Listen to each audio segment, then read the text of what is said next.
Well, hello there, and welcome once again to my little arty corner of the internet. It's Friday the 14th of January, and here in the valleys of South Wales, it's one of those beautiful frosty, sunny mornings. The frost is glittering in the early morning light, the air's got a nip in it, but the heat of the sun surprisingly warms. Glorious day. It was like this yesterday, actually, and it was lovely for me to have a drive yesterday. I had to drive to my accountant's with my paperwork, and the sun was super bright and reflecting off damp roads like nobody's business. So extra concentration was required whilst driving, but it was so lovely. And I haven't driven very far or been very far since the pandemic started, really. And so when I do have these opportunities or reasons to travel, I say far, it's about a 60-mile round trip to my accountant's. So it's not far in the grand scheme of things, but it's further than I normally travel. And I wish I'd had a bit more energy perhaps yesterday, or the stress involved of that, because I'm always stressed and anxious about finances and things. I've never got to the bottom of why. I think it just is. And I was exhausted afterwards, so going for a walk wasn't an option. But hopefully today I will, later on, and I will remember to put sunblock on. So I hope you're doing well, I hope you're fine and happy where you are. And as it's, we're still in January, I'm still doing the Fragments of Your Imagination challenge and thoroughly enjoying it. It's a lovely way to start the morning and a lovely way to start the arty day. And so today's fragment is one of those ones where you look at it and you think, what can I do with this? But I am learning. I can look at it and think, what do I do with this? But I full well know that based on past experience now, that this will take me in avenues perhaps that will be interesting or different, and thinking about different things you can do with this and just getting those imaginative juices going. So the fragment for today is C24, which is from the Zentangle primer, or primer if you prefer, primer, and it's basically a circle and it's got lines that radiate from a point. Let me just put the autofocus lock on in the hope that it will remain locked, and an off-centered point at that. And so that it reminds me, as it did the creators of the challenge when I read the blurb to go with it today, of lily pads and pennywort leaves and nasturtium leaves and many circular based leaves.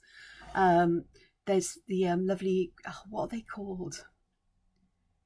There's what do you call it? Like a tropical rainforest plant that has circular leaves, that has radiating veins like this. And I'm sure there are other things that will pop into my head. Where lily pads are concerned, this would be my variation, is I start with where I want the central point to be, and you know me, I do like to drop a little dot in as a guiding place. So I'm going to put a little wedge in there and then draw the circle. So lily pads have got this little notch in them, haven't they? And then put these lines in sort of random distances. I like to do them. It has a more organic feel if you in some ways. So that instantly, that little notch there transforms this into something a bit different. And adding shadow to these is what will give them that depth and dimension, and colour if you wish, to give them that leafy shape. Now with this lily pad, that point is very much at the centre of the fragment. That little notch there is quite interesting. Simple variations are going to be just creating perhaps wider spaces so you can pop patterns in them. I'm going to do some that alternate. I'm just going to use very simple patterns to fill in. So here I'm squishing some orbs in, as they're called in Zentangle, squashed circles or circular shapes. They look like they're layered one under another. I'm just filling those little gaps in around the edge. Oh, I was going to say genius, not quite, because I haven't separated this into an equal number of segments, but I can do that because I can just add another one. So it's the same thing, but with wider gaps, and you could even put something in those gaps.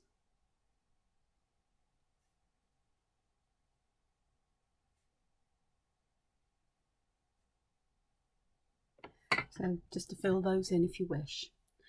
You know, the opportunities are endless. I was thinking about doing a double, my favourite kind of double line border on that, as it were.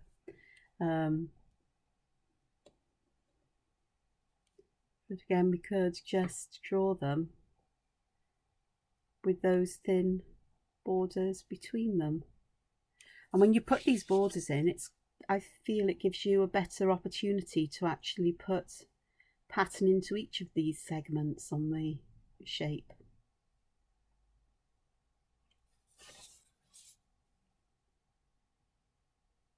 But it just very simply gives a different feel to the pattern. And there are plenty of ways of varying this.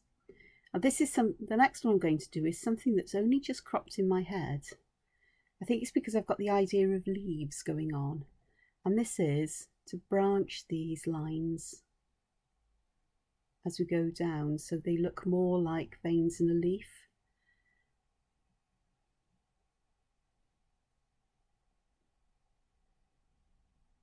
So, or the branches of trees. So it's almost like we're looking at a tree from above.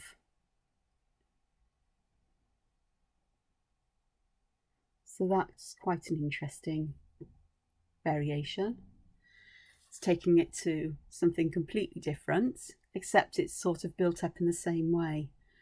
You know, lines that radiate out, but I'm just bending the lines and adding bits that branch out where I can. And you can go back and fill in some of the gaps if you wish on the edge, but it really does look like a tree from above. But if you turn leaves over, circular leaves, I am thinking about things like lily pads. You often get this kind of pattern underneath as well. So the top you've got quite simple lines, but on the bottom of the leaf you get a more complicated pattern. So it's taking inspiration from nature. So what else could I do? Well, I'm going to put my dot there. What I'm going to do around the edge is just pop some little semicircular shapes. And in this instance, I'm going to draw the lines to these little semicircles. Now I've chosen to put these semicircles in as uncoloured, but you could draw the lines and then do black ones over it. So it's a variation. So if I do the same thing, I'm going to draw not so many lines this time, just to give you a sense of what's going on.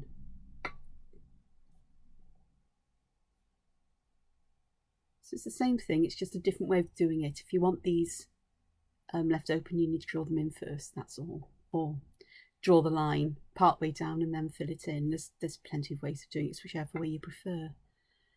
What else was it? Oh, and a variation on that one again, which I'll pop up here because I'm going to use space, is let's draw some of these in, again leaving fairly sizable gaps.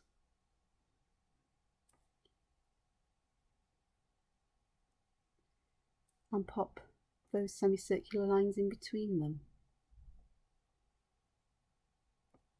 just gives a different kind of feeling. And I think with these I quite fancy popping something there. So those are really quite simple variations again. Okay, let me have a look at a circle again, because I was just thinking, dangerous, I know. I'm going to put an aura around it. I'm going to choose where I want to pop this.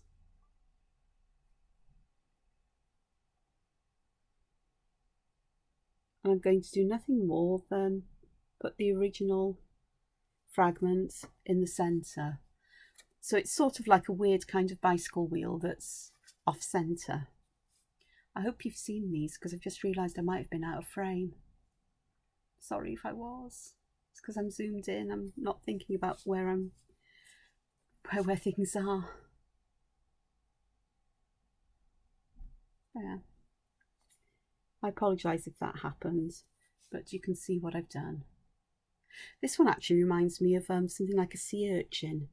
So if you wanted to use this as the basis for a sea urchin-y type thing, you just choose an area. I'd put a open circle in the middle instead of just a point, and then sea urchins have a 5-fold symmetry, so you'd need 5 lines, and put those in as the base, and then do whatever you wish with them. Me personally, I double them up or even triple them up. And then the simplest way to make these feel like a sea urchin is to add stacks of orbs here. So that would work as well. And wobbly shapes. A wobbly shape would work wonderfully with this. These lovely simple fragments, or relatively simple fragments, really do work well in these wobbly shapes. The more geometric kinds of patterns will work, but you sort of have, I think in my mind, I have to think of it as if this is the line bounds a hole in the paper and we're looking through into the pattern, rather than having the pattern in a wibbly wobbly shape. So this works, and it actually reminds me almost of a barnacle. The barnacles that stick to boats and rocks and things. And again, the sort of like the way that you use shadow and highlight can emphasize that. And they actually would have a hole at the top, which often has a little, almost like a little closed door in the middle, little seed shape. And then these coming off all the way around. Not necessarily equidistant, because they're organic things, and there's always imperfection in the natural world. It's human created things that tend to be perfect in terms of geometry and straight lines, and well, that's developed with time, with man's development. I much prefer wibbly wobbly. I don't know. I draw straight lines by hand, and they're roughly straight. They're straight enough, they're good enough. But if I was to use a ruler, it would feel odd. It really would feel odd to me, and it would feel odd in my artwork. I do use very straight lines sometimes if I'm doing edges and borders for colouring templates and so on, or if I'm doing something digitally, then I'll make use of that tool. But if I'm hand drawing, the only time I use a ruler is to put pencil lines in where I want the border to be, and then it gets drawn in or not. And if it's wibbly wobbly and things spill out over it, I just allow that to be. It's just a guide that I need to leave this much space if this is going to be framed or, reproduced or anything. That, it's just the way that I work. So there's some possibilities there.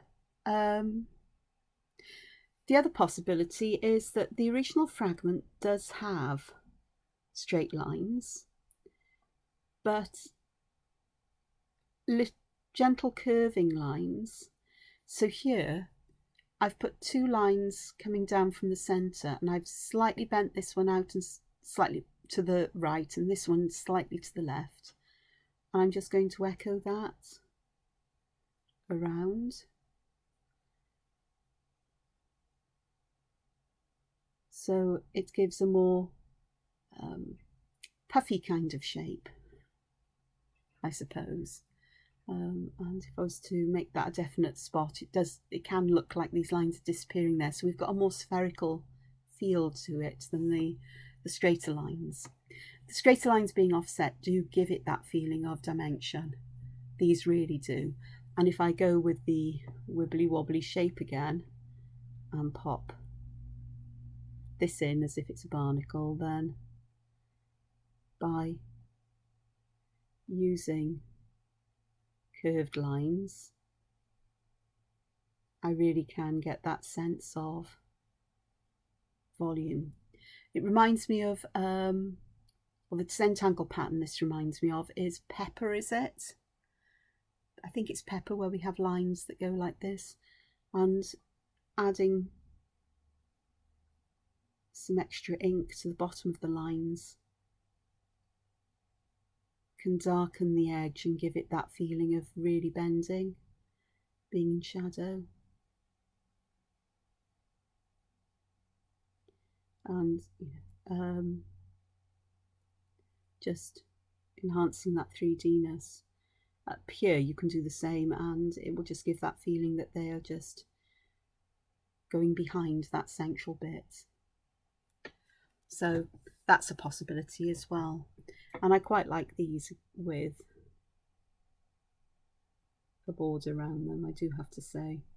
Sometimes it looks almost like there is a border around barnacles, and when you put them next door to each other, that extra little bit of a line just helps to separate them one from another, and you can leave no gaps this way as well.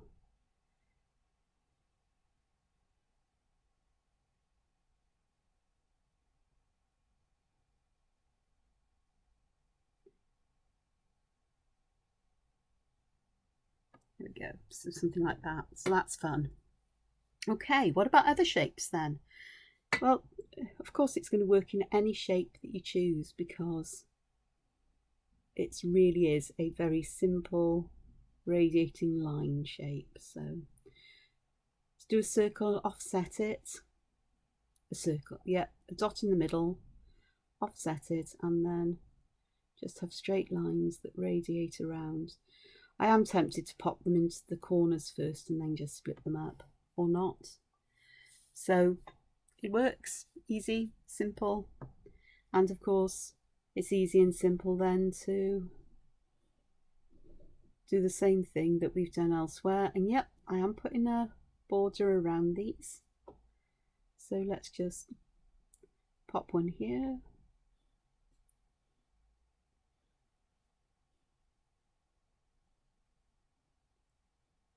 So that dot I put is off centre vertically, but it's central horizontally. So you get a feeling of something that's a lot more symmetrical. And I was going to actually widen the spaces. You have a look.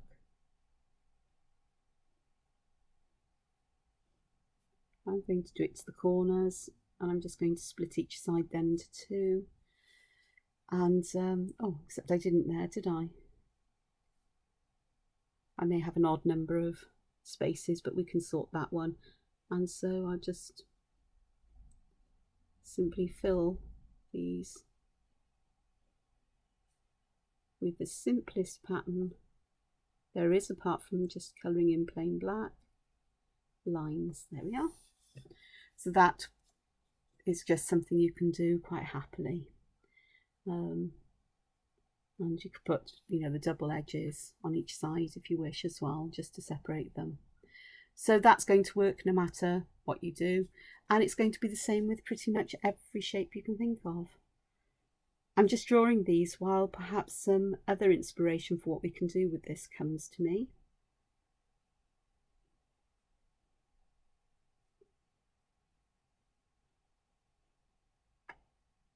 So triangle, we take another square, put these in, And you can curve the lines in a square as well, just to give that different kind of feeling. And of course we can do the branching, which are basically Y shapes if you want to just repeat the same shape. So, or a straight line with a V on the end, however you want to look at it. So that is a different way of approaching that as well, which is actually quite fun. And popping those circles in, perhaps all the way around the edge.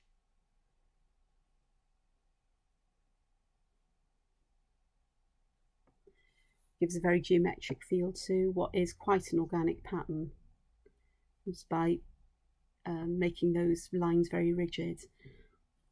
One variation I didn't particularly do with the circle, apart from the sea urchin, is to pop a deliberate circle there instead of having the points all coming together to a point, you know, the lines coming all together to a point, is opening that space up. And this is definitely something I like to do. I like to make a feature of where lines join together. And if I do that with a circle, let me just move this down, so trying to remember to check that I'm in frame, is to pop this there, and then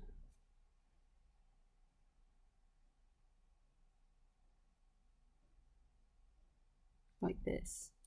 And I think if we round these corners, do some corner rounding,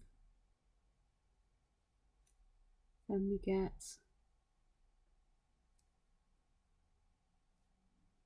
something that looks like a flower, which is quite nice. They're lovely. And of course that will work in a square formation as well, because we've done this before. It's a very, I mentioned this morning because I was on the 7FR challenge to in response to Debbie, to a response Debbie New put to me, is that I have found for the first time, working on iterations of patterns, of shapes, of artwork, has been absolutely fascinating. It's something I know a lot of people do, a lot of artists do, but it's never something I've ever really done, because I'm always keen to move on to the next thing. So what I decided I would do when I've did this has absolutely opened up. And it's always a fascinating journey, because you never quite know where this is going to take you. You know, this is the first time I've thought of this. I think it's because I had leaves in my head, and so somewhere from my subconscious mind, a memory of looking at the bottom of leaves and how textured they can be sprang into my mind, and making those connections.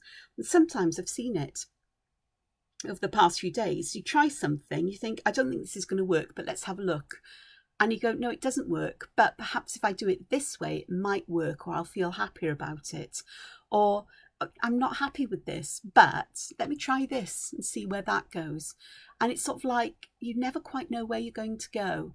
You can go down a straight and easy path and everything's breezy and happy like the first bit, and then you can get to bits that are stickier, but they're the ones that force the creativity, I suppose, and the way of looking at things and looking for what is good in something. It's like being stuck in a horrible, stinking, fetid bog, and instead of looking at everything, is looking closer at things to find that beauty in things like the, you know, sundews, the carnivorous plants, which have almost dewdrops on these little things that stick up from their leaves, and the colours around the edge of Venus flytraps, the patterns that the grasses or reeds would make there, and patterns and swirls in water and the shapes of the pools. It's about looking for that thing instead of looking at the overarching. and that then can lead to new ideas and new inspiration. I don't know if that makes any sense at all, but I thought it was quite a good way of thinking about this as a journey. It's sort of like, and the other thing is that sometimes we, you know, like with this one here in particular, I'm sure I've done this already. Sorry, off there. This one, the flowery one, I'm sure I've done this somewhere in this challenge on another fragment. And it's interesting how you can start from a different position but come to the same kind of thing. It's a different route to the same destination. Sort of like where I live in South Wales, there are many ways to get to, say, Cardiff, the capital city of Wales, or in Welsh Caerdydd. But the different routes, you see different things and experience different things on the way there. And so it is with doing this. And I think that is what is interesting and fascinating. And that's why I'm learning that I look at this and I think, oh, what can I do with that? Oh, right, let's just go with the flow and see where the journey takes me. There's a lovely word. It's an old word that isn't used. It's called coddywomple. And it is sort of like travelling almost aimlessly with a vague idea of destination. Well, I know where my starting point is, but I have no idea what my destination will be. I'm just taking routes that I wonder where this will go. I wonder where that goes. A friend of mine and I do this a lot. Well, we haven't done it for a long while thanks to the pandemic, but prior to this, every couple of weeks or so, you'd just say, cake run? Yeah. And we'd often get in the car and we'd just go, where are we going to go? Dunno. What direction shall we go in? Let's go east. Okay, let's go east. Oh, let's go up here. Let's see what's up here. How about going there? Oh, that looks... You see something on a signpost, you think, I've never been there. Let's go down there.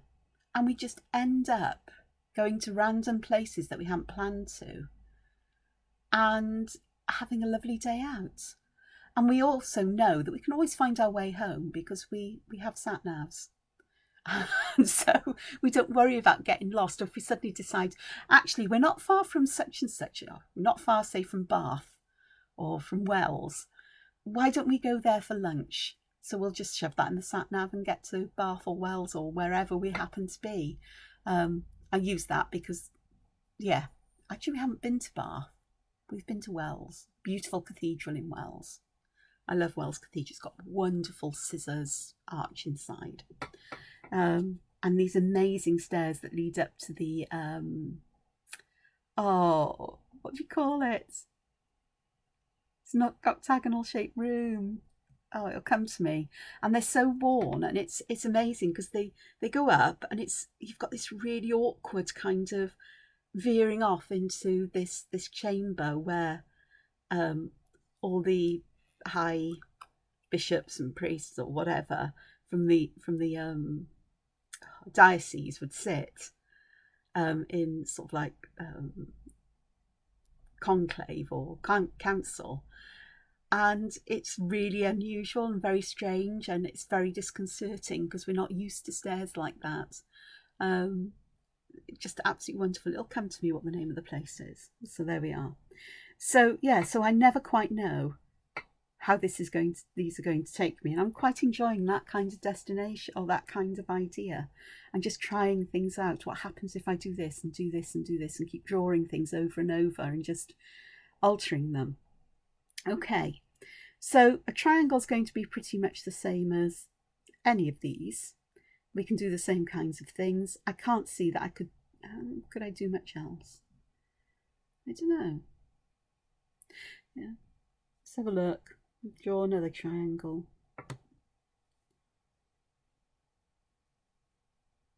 So if we just fill some lines in, that's the start of a different pattern entirely. But if we do them at random, and then I'll just stick some other little triangles in these spaces. Essentially just because I can. And again, that gives a whole different feel to it.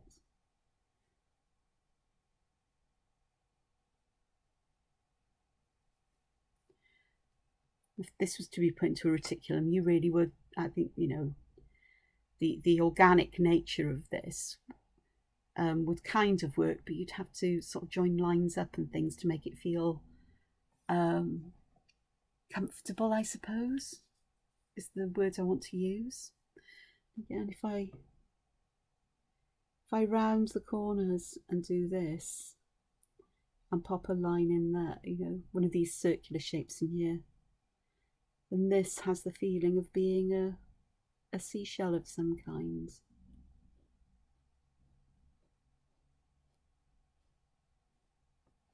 Which is quite nice. And if I take a triangular shape, taking this again, instead of putting the dot there, how about if we put the circle right at the tip and have lines radiating like this? And if I do that sort of ginkgo-ish leaf shape, I suppose, or that rounded, it's more like a teardrop shape, isn't it? And do that, and then that really does look like a shell. So a nice easy way of drawing shells. We can make this quite a flat shape, almost like a cockle shell then, and just pop that there.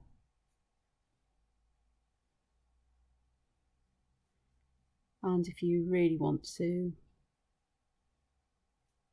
make it look very seashell shape, put one circle, draw it, and then have those lines radiating from the outside one.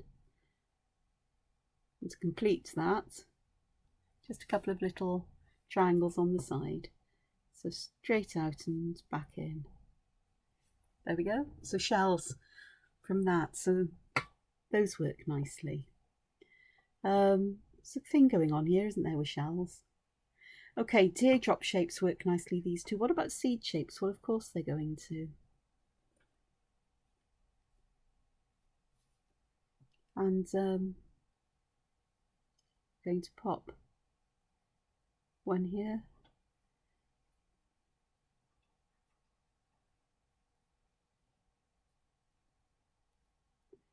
And I quite like that just as it is, actually, with these big sections.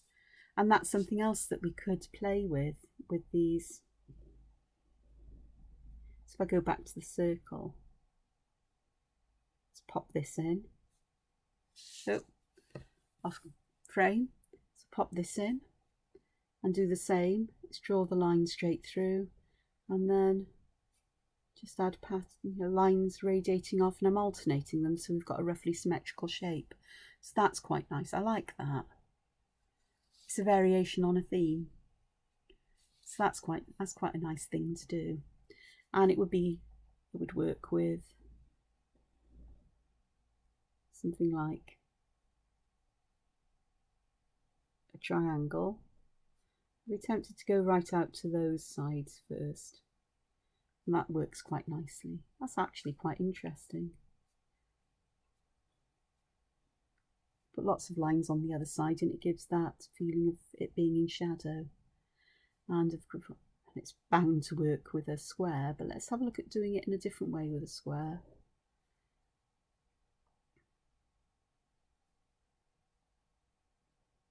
So put these in diagonally.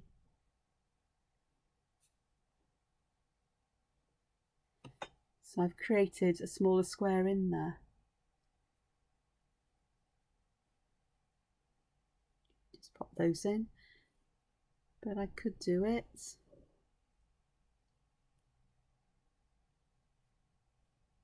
again, that diagonal, and we could just go.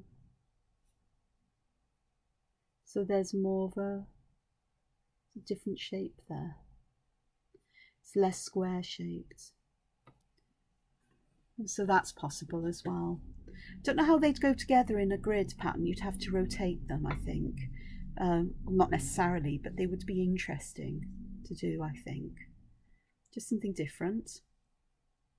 As I said, I never know. You never know where this is going to take you. Never, ever. And I never expected anything like that to come out. Okay. And again, I have no idea if these are fragments in the primer or in any other pattern. I'm not a walking encyclopedia of tangle patterns, so they're going to overlap because they're going to. There's going to be some that come out that are similar to others, because that is the nature of pattern. It's subtle differences that change one into another. Okay, so that these came from the seed shape. Isn't that interesting? How just by changing the shape, suddenly we get a different way of looking at things. So if I go back to the seed shape, and we just pop that usual one here, and if I put those at the shorter ends, it's got a different feel. But how about if I pop a second place at the other end? So we're using two.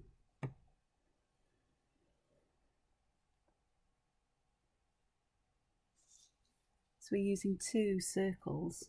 Oh, beginning to look like buttons now. So let's just join those together with a straight line and see how this works out. If I do this here. So that's a different way again, isn't it? It's clunky. It feels clunky.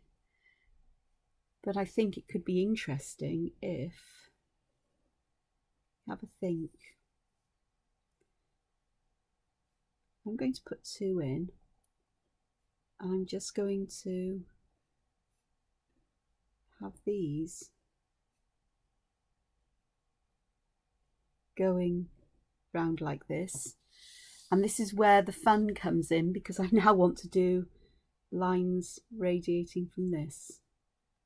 So they overlap. I don't think this is going to work very well.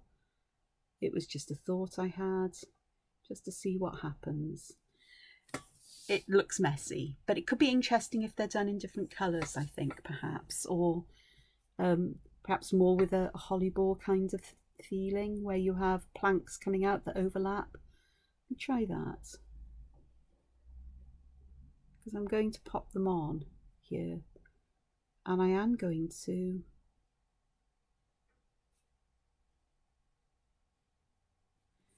draw them in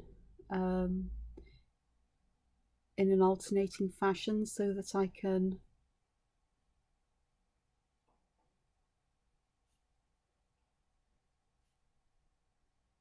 overlap them. That's interesting. Mess, not mess. The power of these parallel lines. Okay.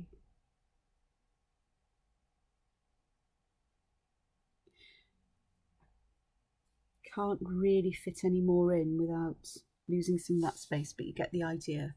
So that's an interesting variation. That was unexpected, totally unexpected. Okay. I think what I'm doing here more than anything is giving structures for within which patterns could go as well, so that these areas could be filled either with black or with pattern or colour, depending on how you want this to feel. That's quite fun. And of course, this would transfer to any shape. This one, I'm wondering what would happen if I add a third one like this, and add some like that. Now suddenly I feel more comfortable about that. That exaggerated the off-centeredness, just having two. But the third one just brings it a bit more into balance, and it's almost like I could. No, you can't see because I'm off. So I added a third one here, and just added some lines, joined them together, and that now feels a bit more balanced than the other one did. I suspect that if I put these sort of like in the center but separated, and then did this kind of thing, then it feels more balanced it's got that feeling of being a more harmonious kind of pattern. When they were off-centered, like this, it was interesting, but it just feels, I don't know. I think it could work, perhaps. Perhaps it could work as well if I didn't draw that line in. Let's have a go. Just popping them in at random and just having some lines coming off. How to multiply them. I don't know if that works. I'm off screen, off there. So instead of joining those circles together like I've done here and in these, is just leave them there as the seeds for the lines to grow off. Not sure if that works. I'm beginning to think if I put another one in, I could, well, let me have a look. Let me do this on a bigger scale. And I will go back to circles. Decide how much I want. And they don't have to be the same number, I don't think. Or same amount of the circle taken up.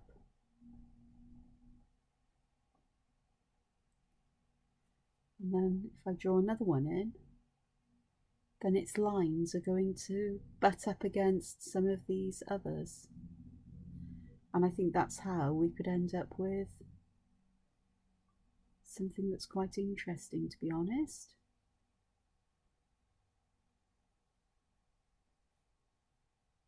Just by adding circles and just having those lines radiating out as if they're going to the edge of the circle.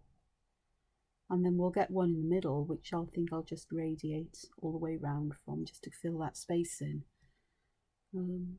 It looks a bit messy, but I think that's where colour, shadow, pattern, highlight can help to bring that out. Perhaps actually what might help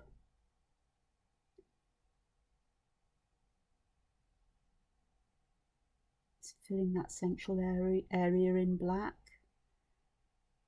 So I think that could work. She says losing one of the lines from that shape, but that's fine, I can do that. So you've got these sort of like starting around a random shape in the middle and radiating out, and you've got others that, like this one is below this one. In fact, in some ways I think this would work better if I didn't have them stacked, as it were. I think it would make a bit more sense. So yeah, that's interesting. It's like mountains, isn't it? Growing, like you're looking up a gap between trees or something up into the sky. Oops, as I go. Sorry, off frame. So all I've done is, there was one here that went down this way. I got rid of that. So I just had a range of these tops and filled this area in the black like it's sky. Or we're looking down into a hole, but it's almost like we're looking up where trees are. You know, like with a fisheye lens, and you take a photograph up at a gap between the trees to the sky at night. So that's an interesting one. I'm not sure how it would translate into things. I think it could be interesting in any kind of shape. So overlapping lines. So from this, which was, it could be interesting if you were to sort of take the time to perhaps fill some of these shapes in a Knightsbridge fashion.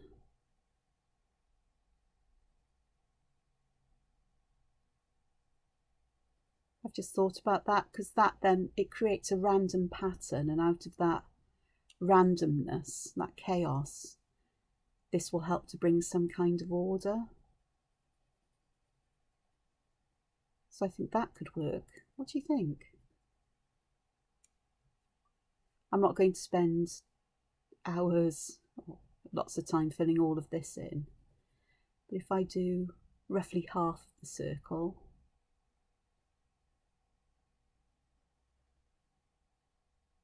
see what I mean? There may be places where squares or regions have to be split up in order to keep the continuity of the black, white pattern, the alternating black and white patches. That's a very uneven kind of Knightsbridge, but you get the idea. So that one would be black, as would that one, as would this one and this one, and so on and so forth. So that's worked out interestingly now. Found a way to make it work. So, and this is just really an extension of this one, where I've just added more circles and filled the middle bit in with black. So that's interesting. That's worked nicely. Yeah. Okay. Anything else I can think of? As I'm trying to keep to the principle of the original fragment. If I zoom out, see if you can see the whole page, or more or less the whole page. Of course you can if I put it that way.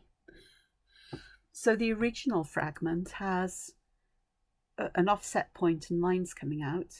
I created that ivy leaf by leaving a notch there.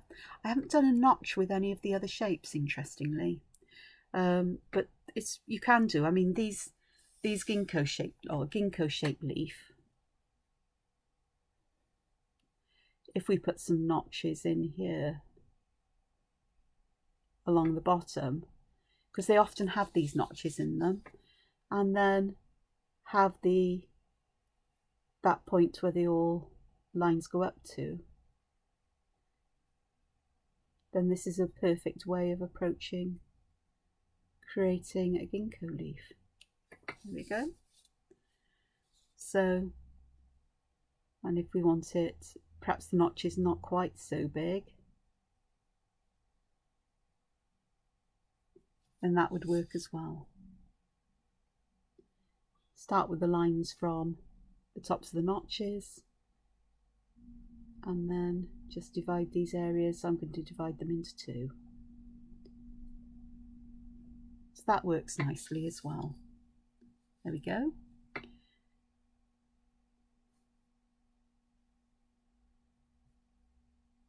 All right.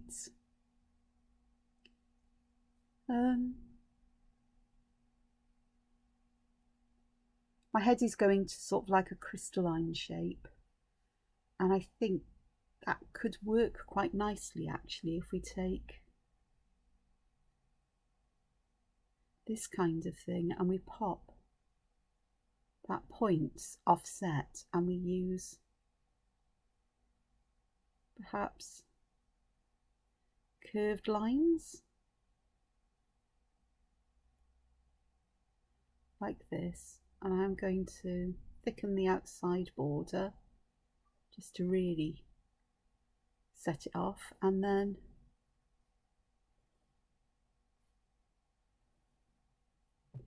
join this bottom corner, draw a line as long as you want it to be, and then join this corner to the bottom of the point with a roughly straight line, and we get something that does look a bit like a crystal.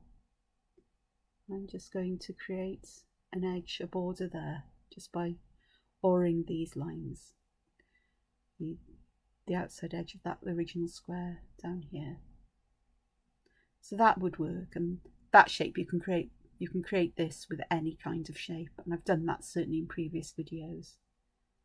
So there we are, we've got a page full of patterns. Just pop my pencil out the way. I'm going to get my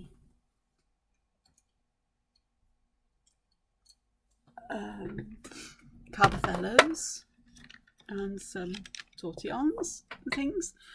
Let's see how we can add shadow and highlight here. What colour will I use? I don't fancy violets. I'm going to use green for these leaves. So this is just a general's chalk, pastel chalk they call them for some strange reason. And oh, that one's quite mucky. That one will do. So I've put some green around the edge, and I'm just going to gently ease it up a little way into the middle. So this is a way of adding colour as well as adding shadow and highlights. As you know, if you've been following me for a while, I'm not a fan of graphite pencils. I did buy some matte graphite pencils, but I'm still not a fan. And you can see how just that simple amount of colour, you know, paying attention to where the colour is darkest and leaving that highlight gives a feeling of volume. It's almost like this is domed up, just like a sea urchin, I suppose, would be.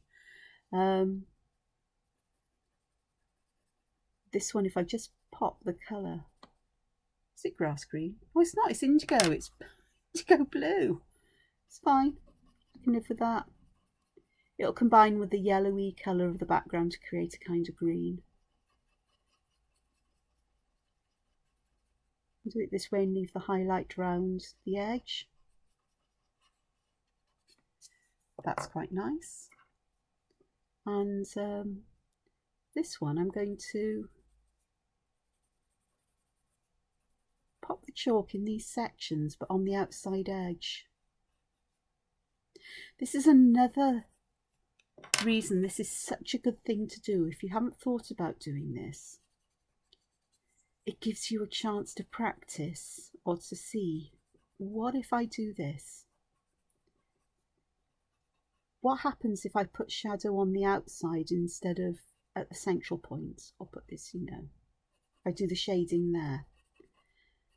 What happens if, and it gives you a better understanding of how things work by doing, but it also gives you a reference to go back to and to sit and to look and go, yes, that's the kind of effect I want. Now I can see how I did it. I added the chalk on the outside and faded it in, and I'd suggest you'd leave one section without it shaded out to remind you of that perhaps, but it's pretty obvious where you add them.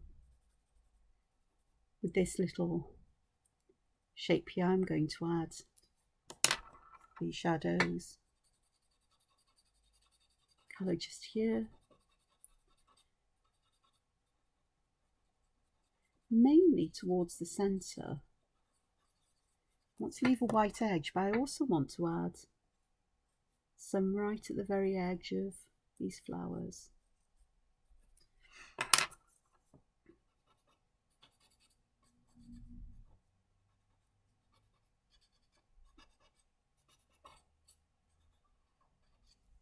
Like that. So that's really quite nice. This one, ooh, I think I'd want to put the shadow either side of these opens, you know, these little semicircles at the bottom that are open, to highlight those or to make those stand out a bit more. You'll see what I mean. Have a look. Now there's going to be some purple with this because this is a mucky one. Actually, it's a very mucky one. But nonetheless, it will give you that. You'll see what I mean.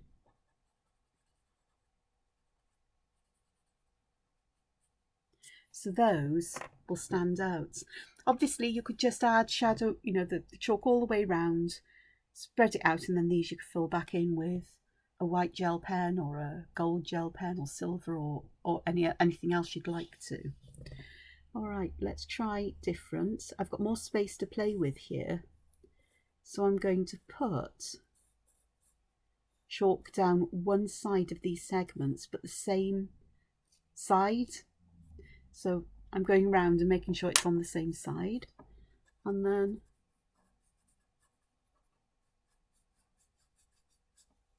I'm just going to keep it fairly close, but just bring that out just a little bit at the wider edge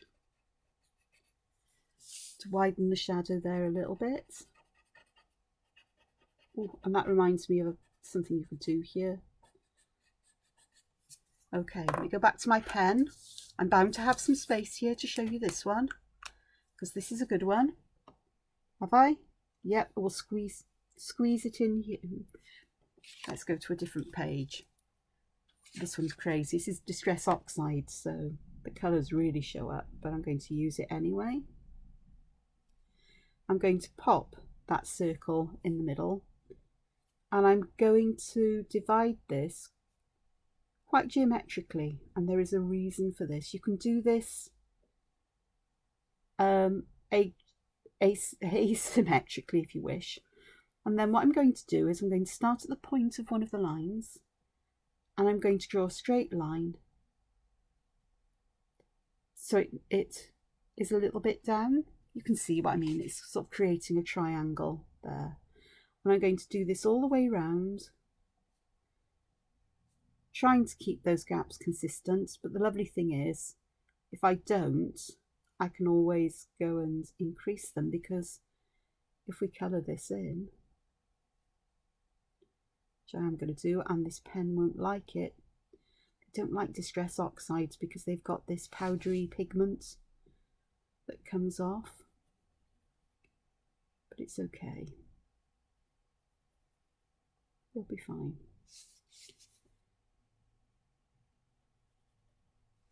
But can you see what we're getting? Bet you can already. It's like a fan blade, like fan blades almost, which is quite fun. And what I like to do is I like to go back, and on this line you've got a short area and a long area, is to put a second a line on this side, and it makes it, oh gosh, as I move, just nudged my finger there. So we get that going on, which is quite fun. And then I think we do need a border on that, so it looks like the end of a pipe or a tube or something. Very, very steampunky, or you know, very mechanical, industrial. And for this one, I'm going to use the blue again because it will actually stand out against this background. Again, I'm just going to pop the shadow in this side of the double line, so the longer edge of the double line, and so we get a fan shape, which is quite fun. A fun fan. There we are. How else can we do this? This one is more or less the same as that, except the lines are really quite curved. And what I'm going to do with this one is to hopefully do these alternately. Actually, yes, I can do. I got an even number in.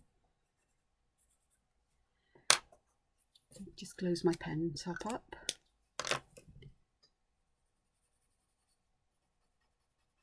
I'm going to do those. So they're darkest at the top. And then for the ones in between, I'm going to pop the chalk at the base of the wedges. What you're saying? Oh yeah.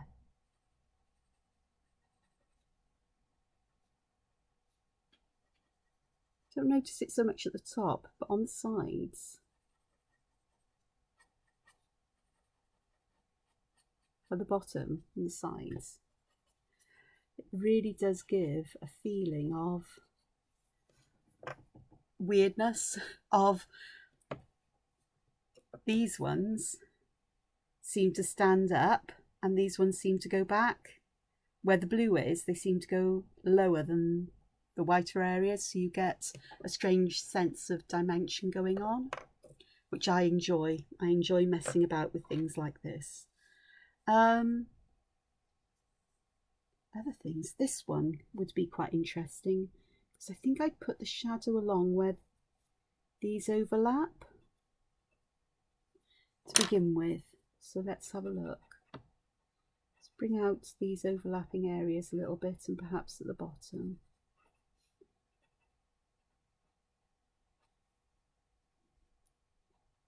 And just perhaps some residual colour on these, perhaps, just to, that would work quite nicely, I think. So that just gives that kind of feeling there. Okay. It's about these. I really do think it's these that will need some of the colour. I was going to do them alternately here, but I haven't got an equal. You need an odd number because I'd want the ends to be the same, to be blue, I think. But if I really put plenty down here, then this will give me that feeling I'm looking into. There's a, you know, it's almost like there's a cutaway here.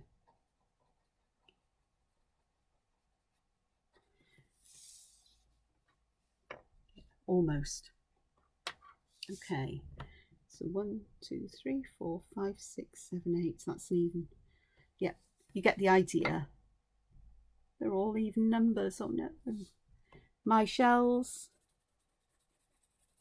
my shell shapes. I'm adding blue there, and I'm going to go and find, this is the violet. So I'm going to add some violet at the bottom and just blend the two together.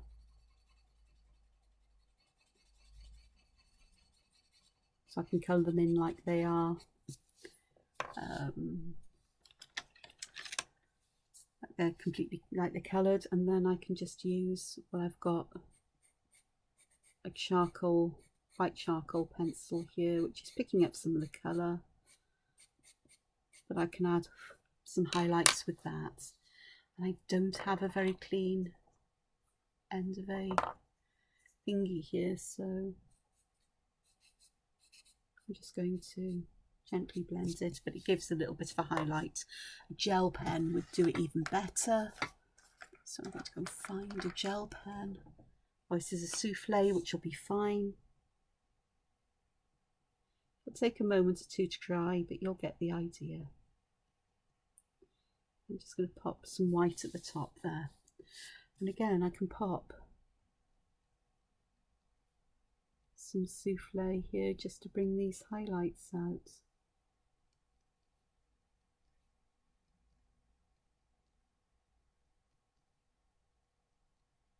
So I'm just popping some dots where the highlights would be, just to help with that. I can do that with all of them if I wish. This one, I think I'd pop it here just to give a feeling that I'm looking up at the night sky, which is cool and fun. There we go. Okie dokes. This one,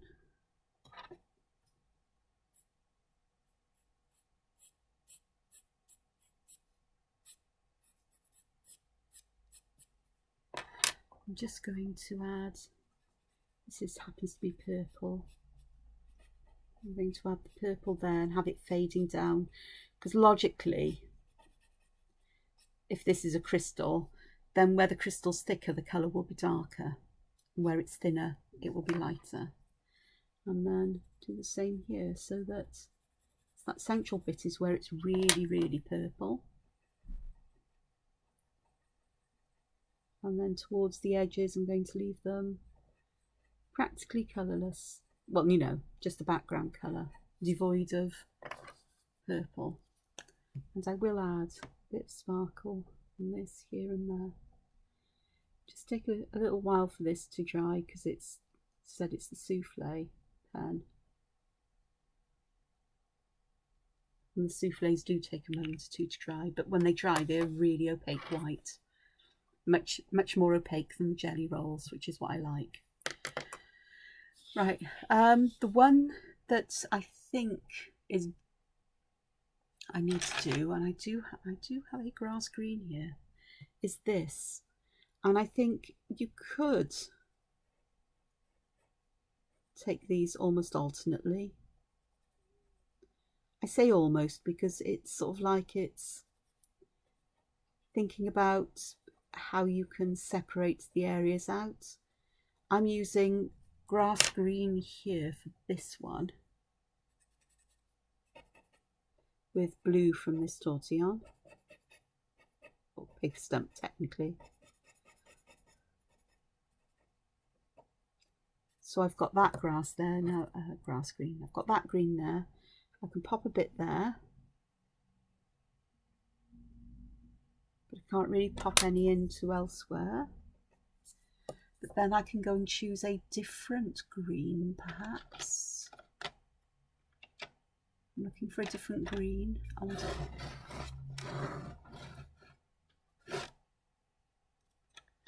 that'll do. So this is a Conte pastel pencil. Much grainier than the Generals. It feels a lot more like chalk, gritty, but it works just as well, and it does tend to blend out a lot more as well, but I can live with that. Not sure there's a sufficient difference between these colours, but there's enough, I think. Possibly. So that, but what I can do, could do, where's the blue one, is I can add colour to some of them to help them to separate from one another, so that I can add that randomly, because you can blend the colours or chalk pastels one on top of the other, and they will blend with the lower layer. So that is just a way of bringing texture out. You could use completely different colours, treat it as some kind of abstract pattern. I've gone with it feeling like a leaf. Here, let me have a look, because my there's the purple. So for this one, I could treat it a bit like stained glass, I suppose, where I could have just some colours that are, this is going to have green mixed with it a little bit, I think, or blue. Then I could choose a completely different colour. Let's go for a yellow. That is completely different, but it's the complementary colour of purple, so it should work quite nicely.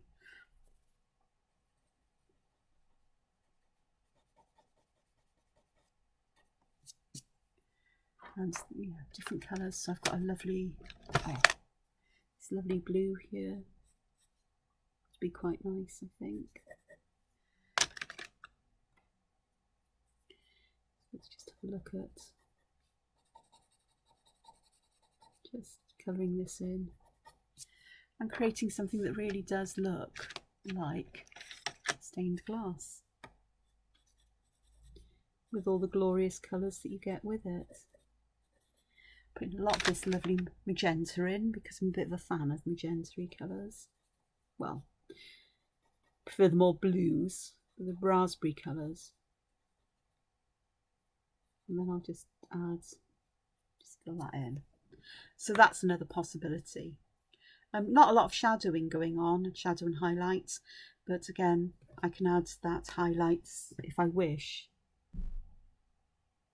here and there, with some souffle, just to perhaps add some sparkle and dazzle. The other thing that would be lovely is to use a clear glaze pen.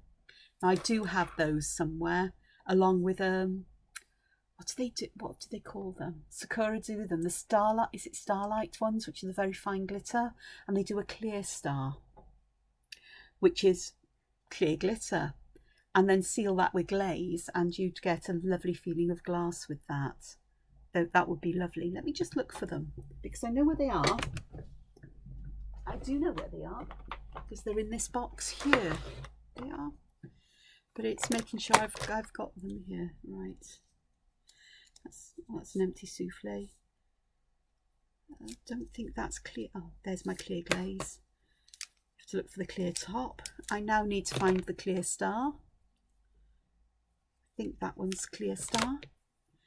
So if I do this on some of those sections that don't have souffle in, so this is the clear star. It is clear. It's very faintly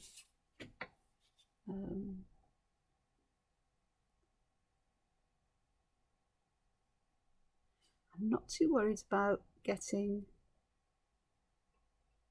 the whole area covered with this. It does get filled with the chalk That's the only problem, so you do have to clean it off. Back of my hand works a treat. And then I've got a clear glaze pen. These dry completely clear, and they also dry raised up on opaque surfaces, but they work on paper as well. Now I'm having trouble here getting this to work, so let me just get a scrap piece of paper. It's not working at the moment. It is now. Hooray! Scrap piece of paper saves the back of my hand from a mess.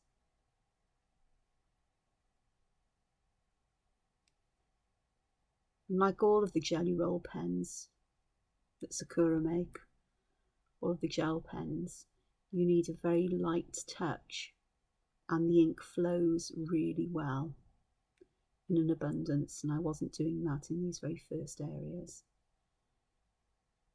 And this would work on top of the souffle as well, by the way. It won't dissolve the souffle. It does tend to dissolve the ordinary as jelly roll pens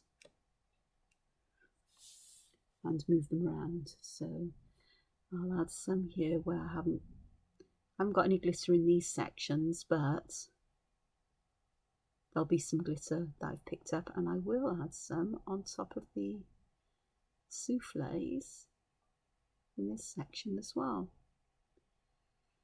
It'll take a moment or two to dry, so I'll come back to it once I've finished it. This is a long video.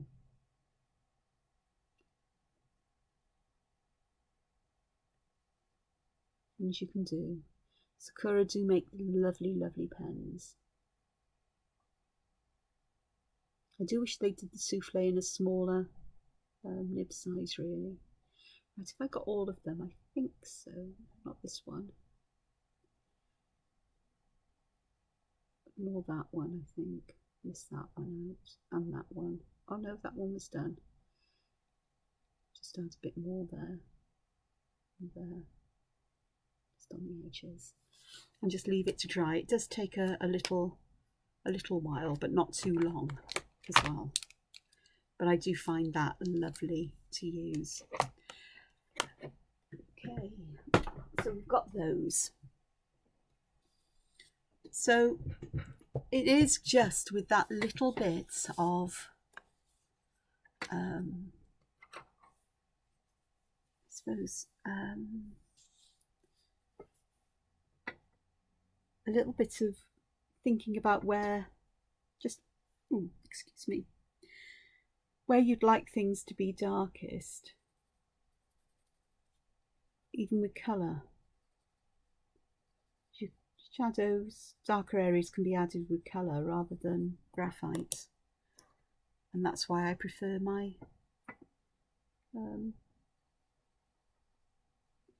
that blue faded out muckily, because I'm using, these are all now all messed up and mixed up. But here I'm just adding this and keeping the lighter part at the centre. Let me have a look here, because I wanted to do dark there and round the edge. And you don't need a lot of the chalk pastels for this to work well, which is a lovely thing. A little goes a long way with them, and if they're not dark enough to your liking, you can always add a bit more.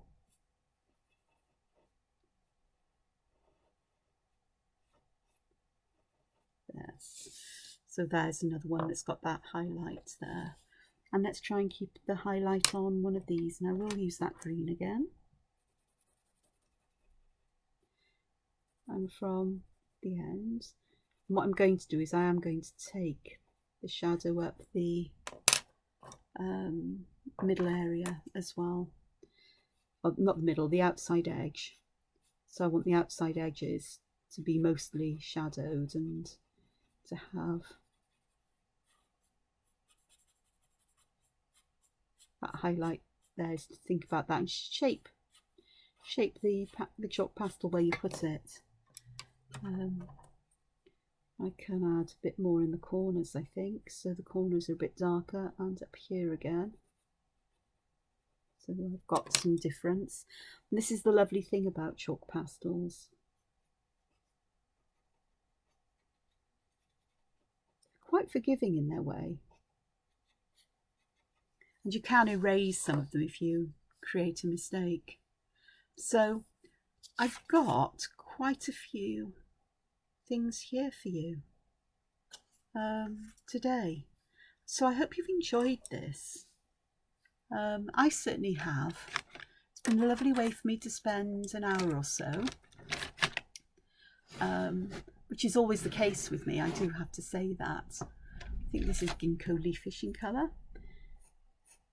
It always is a lovely way for me to spend time, but it's also a lovely way to spend time sharing inspiration and ideas and just perhaps ways of thinking about how to do this, and encouraging you to have a go yourselves, because as I keep saying, what's the worst that can happen? You end up with a mess like this one, and then you just go away from it and come back to it, you think, oh, I wonder what would happen if. So Knightsbridge works. While I'm talking about that one, let's add some shadow to that one. And I am going to look for a grey. I'm not going to use black because I found black chalk is just too dark. But I know I've got a favourite one here. I bet you I can't find it now. I'm looking for it. That's mucky brown. Do you think I can find the colour I'm looking for? Don't be daft. Got this one, which is a darker blue. It'll do. So I'm going to pop just shadow around the edge of this and round those circles there, and give those just a bit of shadowing there, just spreading that out, and then around the edge I'm just going to keep this to a very narrow area. I'm not going to spread it out too much, but I don't want a harsh edge. I want a softer edge there. I don't like harsh edge shadows. If you do, fine, you go with what you like. But I like a softer edge. And so that brings that to life a bit more. It gives it more volume, a feeling of dimension. This glaze has dried, so let's see if we can get it to show you. Yep, there you can see how it shines like glass. Lovely way to give a different effect if you're using colour, or on its own if you want something to look like stained glass. This would look lovely covered in it, actually. I'm pointing and you can't see that Knightsbridge. It would look like a button, because that shape is like a button. It is. We've got buttons here, you know, that 3-hole button, just this one. So, you know, it's whatever. And these are almost like little beads or sequins that you get. So it could be, you know, everything in the world, you know, sort of like nature creates and we take inspiration from, and then it's used in so many different ways. And I think that's where, and our imaginations often create things that you suddenly see in nature, and you know, use nature to, you know, it's all you know, the positive feedback loops in both directions in terms of creativity, not necessarily in terms of using the environment and so on. But we're not going to go there. So I hope this has been useful. I hope you found it interesting. I hope it's given you some ideas. I have used glaze pens and the Starlight pens previously in videos going back, but it's nice to pop things here. And I think I'll make a note of that, is that I perhaps need to have a look at some point with how to add, you know, different colouring techniques, and how you can use the Sakura gel pens of all kinds to paint with, essentially. So I'll have a look at that. Perhaps I'll do some of that with tomorrow's. Actually, no, it does need a separate video to pull things together. So I'm wittering on now, and I think I need some more tea. Got a bit of a sore throat today and a snuffly nose. I'm hoping it's only just a cold I've picked up and not COVID, although I have done a lateral flow test today, which is negative. But I'll do another one in a day or two if this doesn't clear up and see what happens. It's just one of those things. So it might just be a cold I've picked up on a trip to the supermarket for the weekend, very briefly. Or it could just be, I don't know, who knows. So, because I don't spend time with people. I don't know. Anyway, I'm wittering. So, please look after yourselves. Take care. And please find time to be creative. And if you create anything, tag me in it if you post it on social media, because I would love to see what you do. So, until we meet again, take care. Bye-bye for now. Hoil.